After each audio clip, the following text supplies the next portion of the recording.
subscribe or follow me on Instagram and TikTok as well. Today I'd like to talk about the mighty Saxon. Now, a lot of people are either from the early Saxon days, Wheels of Steel, Power and the Glory, those kind of albums, or you're of the later stage fan, knowing more of the latest albums, or I know a lot of people who only know their albums from the 90s, Inner Sanctum and Unleash the Beast, those kind of albums. But I must say, for me personally, I started with the 80s phase where they were a bit more commercial, more melodic.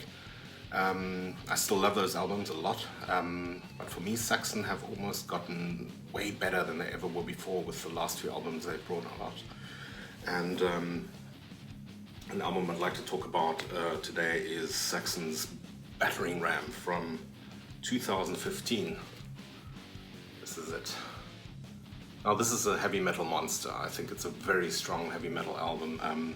Great tracks, Battering Ram, the title track, The Devil's Footprint, Destroyer, also a song that really grew on me, Hard and Fast, Eye of the Storm, Stand Your Ground, Top of the World, To the End, Kingdom of the Cross, Three Sheets to the Wind. And no, really a very strong album. This actually comes with a nice digibook, all the lyrics, photos.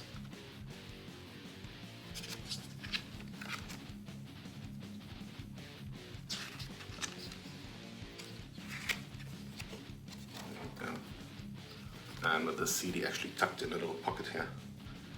Yeah, a great solid heavy metal album. Meanwhile, I've actually listened to albums like Unleash the Beast again and Inner Sanctum, and they're growing on me again. But for a while they had me lost there in the 90s, where I wasn't really following the band much.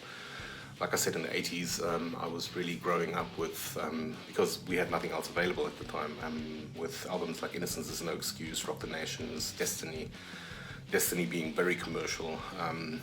And then they came back with Solid Ball of Rock, which was a bit heavier again. And then only later I managed to get my hands on Wheels of Steel, Strong Arm of the Law, and Power and the Glory. So a really interesting catalogue of albums that they've had. They've also recently brought out a covers album called Inspirations, which I haven't listened to yet.